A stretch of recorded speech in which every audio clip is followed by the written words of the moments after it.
what they call it. Lambrusca? That's okay, no, nobody heard it. I heard they make a really good... Have you ever tried a drink called WKD over here? It's a nice drink. A WKD? WKD. After the show, go out. When you go back to the hotel tonight... Ask for a WKD. No, do it. No. It's nice, Yeah. It goes down real easy. I tell you what, though, I like a proper Guinness. You like a pint of Guinness? A proper Guinness. Okay. That's right. You should have told me I'd have got you a can in. Do you know... Can you play that dog music? Let's see, let's cheer up some dog...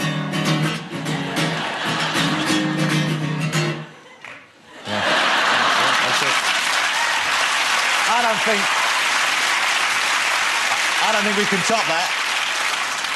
You know, I don't care if you play Aretha Franklin's Son, I'd go and see it, okay? Because I love seeing you on screen. You always bring a real integrity to it. I really admire your work. Thank you very much. Ladies and gentlemen, the fabulous Mr. Denzel Washington.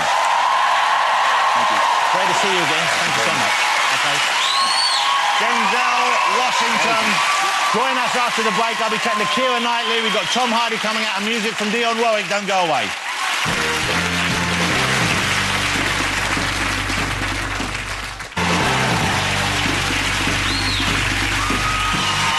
Welcome back. Thank you very much. Hey, before we get on, 2 words for you, ladies and gentlemen. Ross Kemp, OK? Don't worry, he's not here. Now, for most of us, that name spells TV star. He's an award-winning documentary maker as well. But did you know that Ross has, for some time, been one of the internet's top hits? And the reason for that, and I didn't know about this until recently, it's been around for a while, but I wanted to show this if you haven't seen it.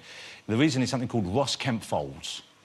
Pictures that make you appreciate just how versatile Ross Kemp really is. What they do is they take a picture, you see a straightforward picture of Ross, and then people have started folding it to make a new version of his face like this one. OK? Looks like Jean-Luc Picard enjoying a lemon. Here's another one. So you see, he's just got a face that lends itself to it. He looks a bit like Wayne Rooney there, doesn't he? That's what I find so weird. We got another one here. And I thought we might want to do a bit of folding, so I got some pictures of the guests on the show. There's the one here. I've got one of Tom Hardy. I folded Tom. Check this out. OK, Keira. Now, Keira has got such a lovely face that she, even when you squish it all up and lose bits of it, she still looks great. Look. Still looks pretty. And this one, if you do it in a certain way, look, it's Cheryl Cole. Michael Jackson. I'm not Michael Jackson. Denzel. Oh, my God, it is. Look at that.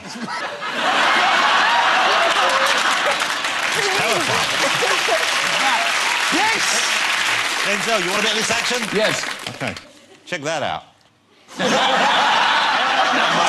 Don't look too bad. But this one, this is a look. I think I might go out to the States and see if I can have some work done and look like this, because this takes years off me. Let's get my next guest out. She's one of the biggest and most beautiful actresses in the world. Will you please welcome Keira Knightley? Wow.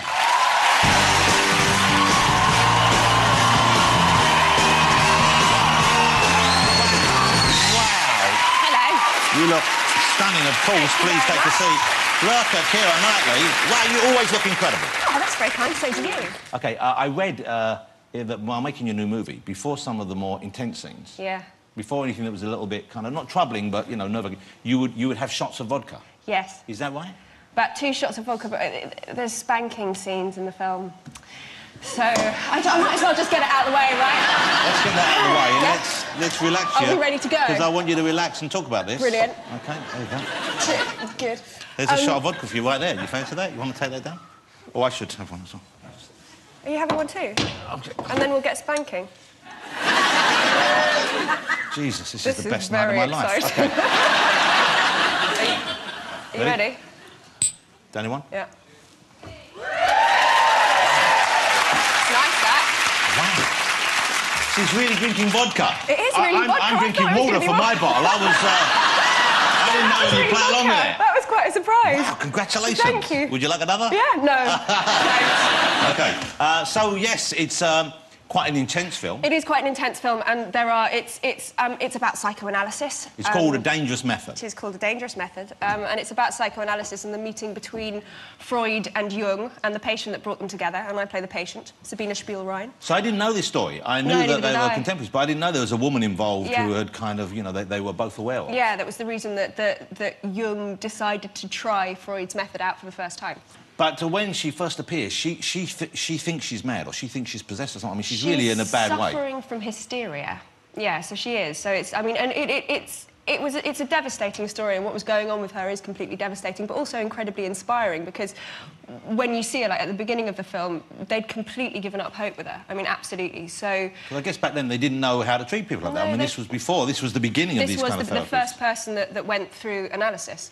And it managed to pull her out of herself, you know. But before that, they'd just be locked up in mental institutions. And she went on to really accomplish stuff with her life as well, didn't she? Yeah, she did. She became an analyst in her own right. And she came up with ideas that inspired both Freud and Jung. So it's an amazing... And what a great part to have.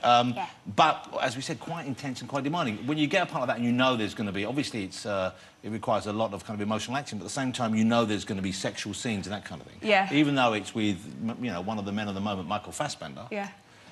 Still, there must be one where you think, well, do I really want to do this? I turned it down. It's David Cronenberg is the director, and I've been such a huge fan of his for years, and my agents phoned up and said, well, he's going to offer you this part, and I was 95% just yes before I even knew what it was. And then I read the script and thought it was completely extraordinary, but there were these two scenes, and he actually said, well, look, I'll take the scenes out, it's no problem, we'll not have them in there, because I really want you to do it. But I never thought it was gratuitous, you know, it's not... I think it was very important to have the scenes in the film. Yeah. So we just talked about it and made sure that it wasn't kind of... It's not sexy or kind of... or voyeuristic. It's quite brutal and quite clinical. Have a look at this. This is A Dangerous Method. Perhaps she's the one for your experimental treatment. Tell me about the first time you can remember being beaten by your father. It's exciting me. And how is your little Russian patient? There was the most dramatic improvement. Is she a virgin? Oh, certainly. If you ever want to take the initiative, I live in that building there. I want you to punish me. There's a rumor you've taken one of your patients as a mistress. Don't you think we ought to stop? Do you want to stop? Sometimes you have to do something unforgivable just to be able to go on living. A Dangerous Method. That's out now. OK, so, but life is pretty good for you, because I know you've had, I mean, you're a big star. But in this country, sometimes people have a go at big stars. They like to do that. And yet you stayed here, and you like working here, you like being here. You're comfortable in where you are? Yeah, I am. Yeah, no, I mean, I think it's... people always kind of keep saying, you're going to LA, you're going to LA, but I like London. So, yes, I am staying here. And it's got... I guess you get offered parts because of being here that you wouldn't necessarily get there. Yeah, I've been doing much more European films, so yeah, and I like that, because it's closer to home. But equally, I did just do a film over the summer in LA with Steve Carell, which was great fun. You seem to be full on. Yeah. Would I be right in thinking that? Is it kind of one film, then the next... You kind of go from one to the next? It has been for the last sort of year. It's been totally back-to-back, and now I've got time off. And so what do you do when you've got time off? Not a lot at the moment. I've been playing my teeth. What, you can play your teeth? You make music with your teeth? Yeah. So what tunes can you do? Well, I can do... Raindrops Keep Falling on My Head is the big one that people normally recognise in my repertoire. If we were to ask you to do some of that now... Yeah. I mean, do you need, like, little hammers or anything, or you No, I think I'm good. I think I'm good. So you... Hold on. So this is exciting. I think we don't think... Let's not let this part... Well, yeah, this is exciting. OK, go. You're about to play something on your teeth. I am. OK. Keira Knightley is about to perform Raindrops Keep Falling on My Head using only her teeth, ladies and gentlemen. OK, so let's... No, you need to be very quiet.